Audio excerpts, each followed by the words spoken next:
Hari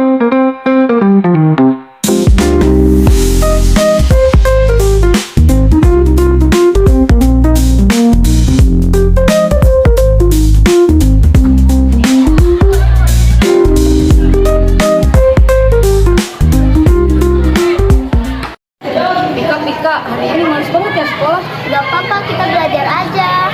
Ya udah, kita belajar yuk. Yuk. Assalamualaikum. Pika, hari ini belajar apa ya? Gak tahu, ya udah nanti kita tanyain aja. Oke.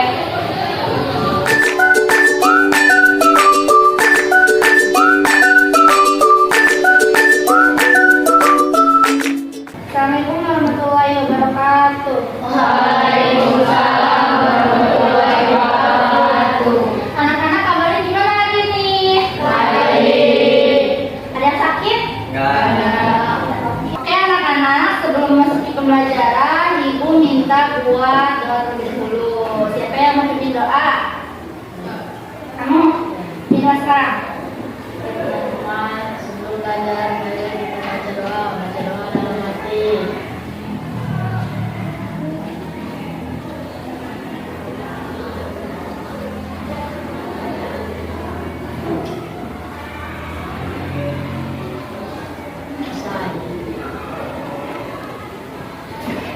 Oke, sebelumnya Ibu mau absen dulu. Kalian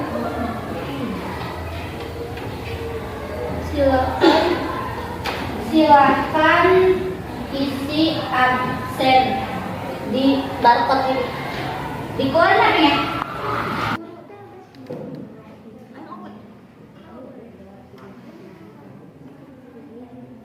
Anak-anak udah absen semua kan? Oke, sebelum Ibu masuk ke pembelajaran, Ibu bakal ngejelasin terkait tujuan layanannya. Tujuan layanan yang sekarang Ibu mau kasih yaitu tujuan umumnya, peserta didik dapat mengatasi rasa malas belajar dan mengembangkan kebiasaan belajar yang positif. Tujuan khususnya yaitu peserta didik dapat mengetahui karakteristik siswa yang malas belajar. Yang kedua, peserta didik dapat mengidentifikasi penyebab malas belajar. Yang ketiga, peserta didik dapat memahami dampak rasa malas belajar. Yang keempat, peserta didik dapat menerapkan strategi mengatasi malas belajar. Yang terakhir, peserta didik dapat membuat rencana belajar yang efektif. Sampai sini paham? Oke, sebelum Ibu menjelaskan materi pembelajaran, Ibu ada yang sendiri nih, biar kalian semangat. Sendirinya gini ya. Berarti Ibu, kalau Ibu ke atas, berarti kalian duduknya kencang. Kalau ke bawah, coba kamu gini, Ibu yang gini. Coba kamu ke atas. Kamu ke atas. Aku gini tangannya. Paham nggak? Jadi kalian akan bertemu, Ibu yang gini, oke? Mulai ya, 1, 2, 3.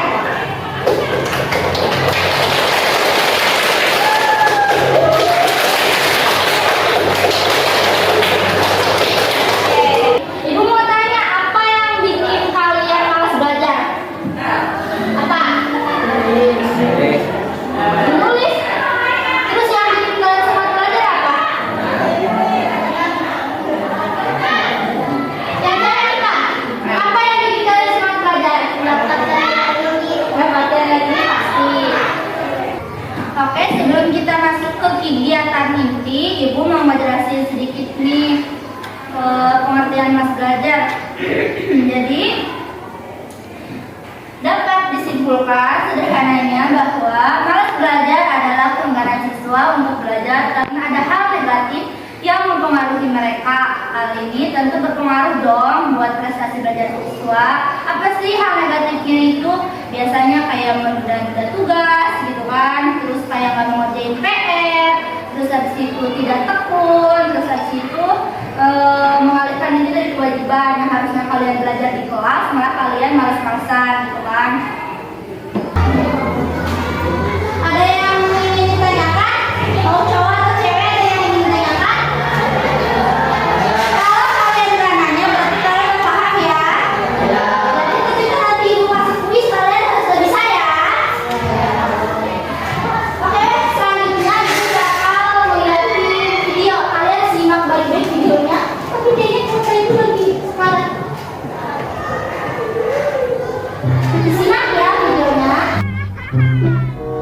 Pernahkah kalian sadar, kita belajar begitu banyak pelajaran di sekolah, tapi untuk apa? Apakah itu semua ada gunanya? Itulah yang akan kita cari tahu lewat video ini.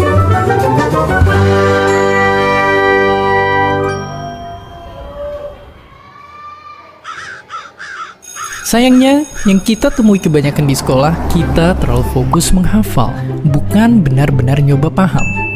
Itulah yang bikin kita, meskipun nilainya bagus, tapi pas begitu lulus langsung buyar lupa semua yang udah pernah dipelajarin. Ditambah lagi bingung pas lulus semua ilmunya mau diapain. Padahal sepanjang sejarah, dunia kita dibangun oleh orang-orang hebat yang pengen nyoba paham akan hal-hal yang susah di dunia ini.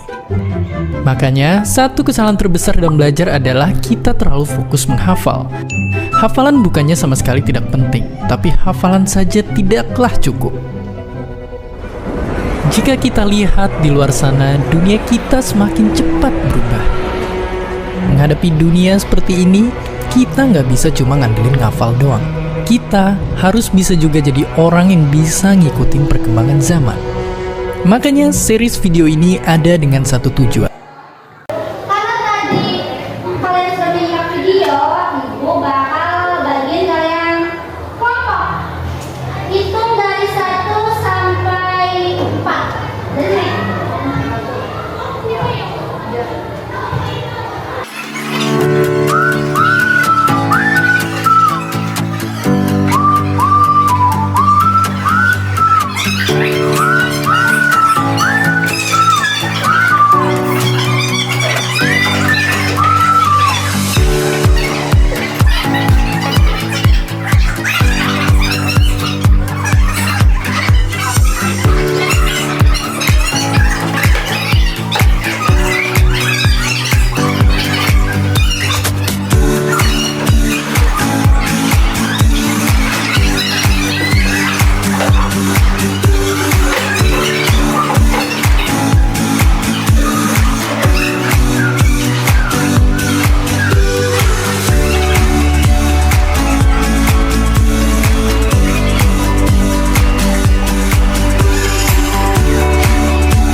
poin-poinnya kurang motivasi, pola makan yang kurang baik, suasana hati yang buruk, minat terhadap mata pelajaran tertentu, bakat yang dimiliki, pelajaran yang kurang relevan dengan kehidupan anak, tidak menemukan kesenangan dalam belajar, maka pola atau guru yang kurang baik, jarang mendapatkan apresiasi.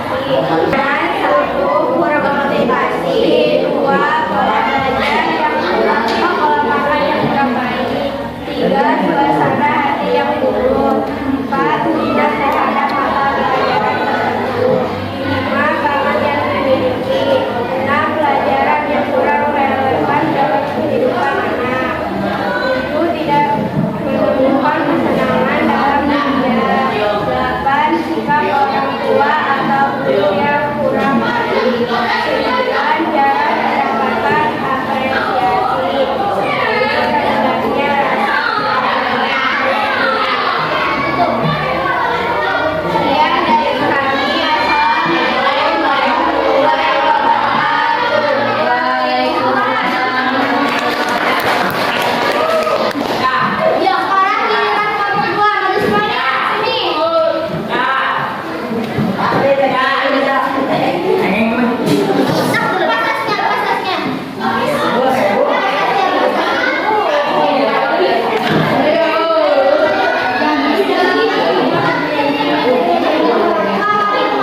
mindset.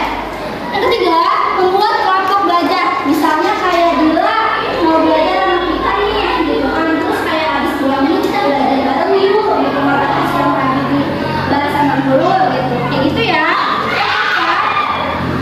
Evaluasi atau monitoring, yaitu membuat jurnal belajar untuk mencatat. Bedain buku pelajaran kalian sama buku catatan kalian. Buku belajar dari sekolah, sekali itu diringkas, ini catatan yang bagus. Ketika ulangan, kalian mau lihat buku pelajaran. Gitu ya. Yang terakhir, penguatan motivasi. Yang pertama, menetapkan target belajar. Contohnya kayak dalam satu hari ini, aku kalau ada soal, aku mau dapat 100 nilainya, kok usaha dong, gitu. Yang terakhir, membuat reward setelah mencapai target. Kalian harus punya reward bahwa kayak gini, aku kalau bisa ikut lomba nyanyi, aku bakal beli boneka deh, gitu kan. Berarti kalian ketika menang, kalian dapat reward, gitu kan. Kayak aku mau minta beliin sepatu deh ke mama, kalau misalnya aku dapat juara 1, pernah nggak kalian kalau dapat juara dikasih hadiah? Nah, gitu kan. Dan kalian itu salah satu penguatan motivasi. Ini adalah rencana tindak lanjut buat yang malas belajar. Bisa dipahami?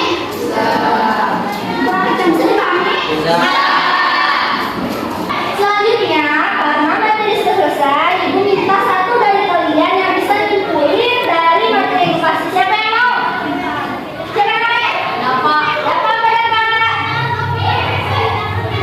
Tidak. Berapa? Dari semua materi bisa kita simpulkan bahwa kita mengetahui cara mengatasi malas belajar, faktor-faktornya, serta mengetahui pelatihan untuk memanage waktu belajar. Oke. Ya, satu tangan. Ibu minta ada yang pesan sama pesan. Siapa yang mau nyampein pesannya? Siapa namanya? Bila ayo apa pesannya? Materinya menarik, unik, lucu, ada SDG-nya, pokoknya sesuai sama murid-murid. Oke, kasih tangan. Siapa yang nyampein pesannya? Pika. Pika, boleh Pika. Pika pesannya apa Pika? Pesannya, kami ucapkan terima kasih sama Ibu yang sudah ngasih materi layanan kepada kami. Semoga kedepannya bisa mengambil tema-tema yang sering dialami murid. Kayak kasih tangan dong. Hari ini sudah selesai. Ibu harap kalian bisa memahami materinya.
One, two, three.